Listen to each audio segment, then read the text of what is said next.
Every Monday through the footy season, great to have the full-timer with us, if you don't mind. These days dominating on the box at Fox Footy. Jordan Lewis back on a Monday morning. Good morning to you, Jordan Lewis. Good morning, Harf. Let's turn my volume up so I can hear myself. How are you? I'm going well. How are you going? Good weekend? Yeah, rock solid weekend.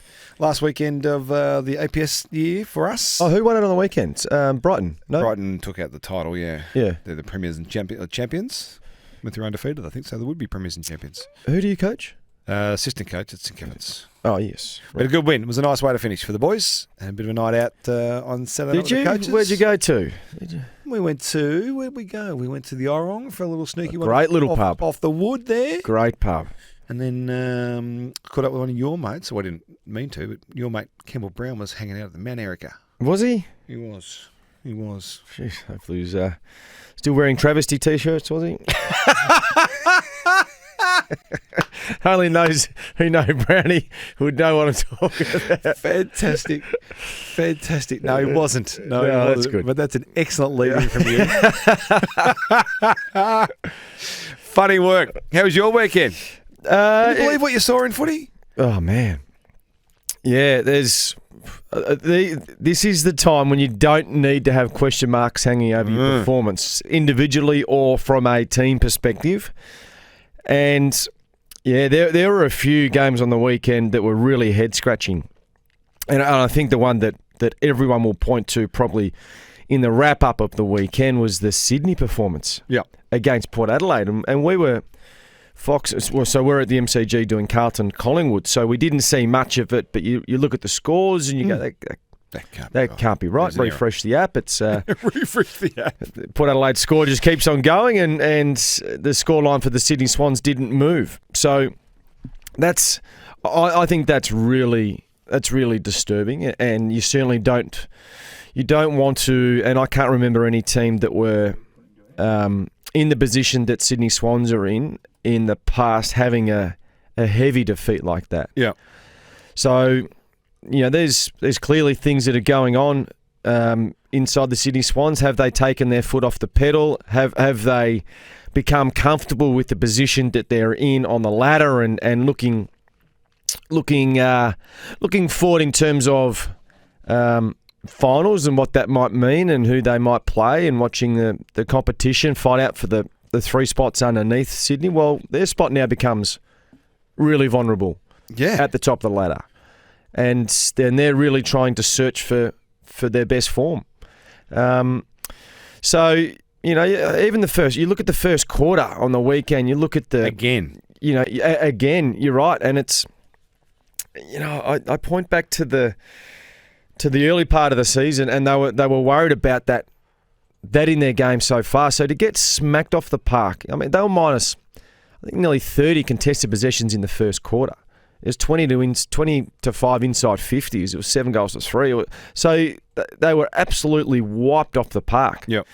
They had 4 or 5 players that didn't get a touch in the first quarter. So, there's lots of things. And I think Kingy said last night about, are there players now focusing on their individual potential to receive awards? Are there players who were, vying for contracts and contract extensions and potentially going somewhere else and now getting the money that they wanted at Sydney? Have they relaxed? So there's lots to go into it. But, this is where we truly see the great coaches trying to realign their sides. So I think the way Sydney were playing early on in the year, not to be disrespectful, they've been set up really well, but it seemed like it was probably an easy role to keep them, playing and rolling along. So this is where we see John Longmire and whether he can re-establish this group to be a finals contender. So 5 of the last 6 they've lost. Yeah, it's extraordinary when you think about it. For a team on top of the ladder, the 5 of the last 6 they've lost. The last team that sat on top of the ladder to get beaten by 100 points was North Melbourne in 1983. Fitzroy beat North Melbourne beat Fitzroy. One of those two scenarios. In fact, it might have been Fitzroy beat North Melbourne. But it was almost a triumph for Port Adelaide midfield. An absolute triumph. Who have been questioned. 32, Wines at 31, Butters 30, Rosé 27, Horn Francis 27. Goulden was next best for the game with 25. And Warner has 19. Adams has 20. Heaney's got 17. Rowbottom 16. I thought the inclusion of Rowbottom just balances up their midfield really well, and he'd make a real difference. I couldn't be any further wrong. No.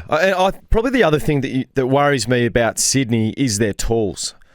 So, you look at McDonald and McLean, and you probably add in Haywood there as a smaller type of forward. Then their defensive end. I think that will be a worry when you come up against the big boys. Like if you look at, let's say you match Sydney up against the Western Bulldogs at the moment, the tools that the Dogs have, and the firepower that they have, you just can't see Sydney matching that particular area. The only thing that you would say about Sydney is they've played really good opposition in the past 6 weeks, and haven't lost by all that much. So this game on the weekend was not out of character. I mean, they went down to 40 points to the Dogs, who are going really well, which was last week. So the two losses in a row, 112 points to Port Adelaide. That's a serious concern. Yeah.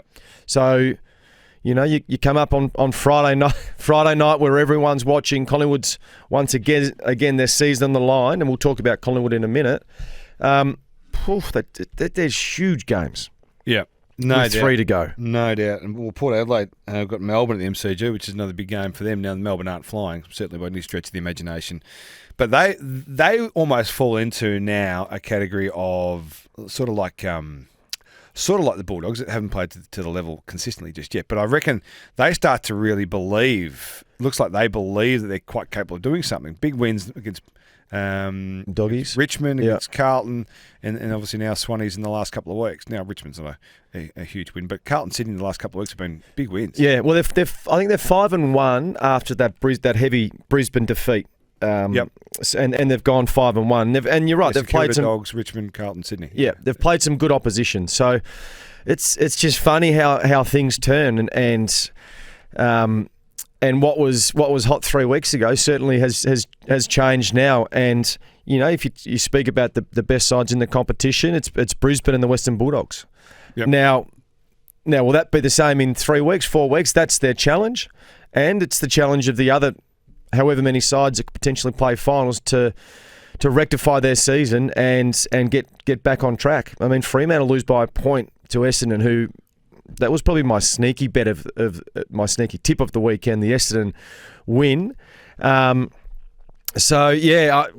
again, we sit here on a Monday and say what a finish to the season it will be. Yeah, and now because of the way the teams are sitting on the ladder, because of the fixture, just by pure luck, by pure accident, because it's so tight, everything has meaning, which is great for the competition.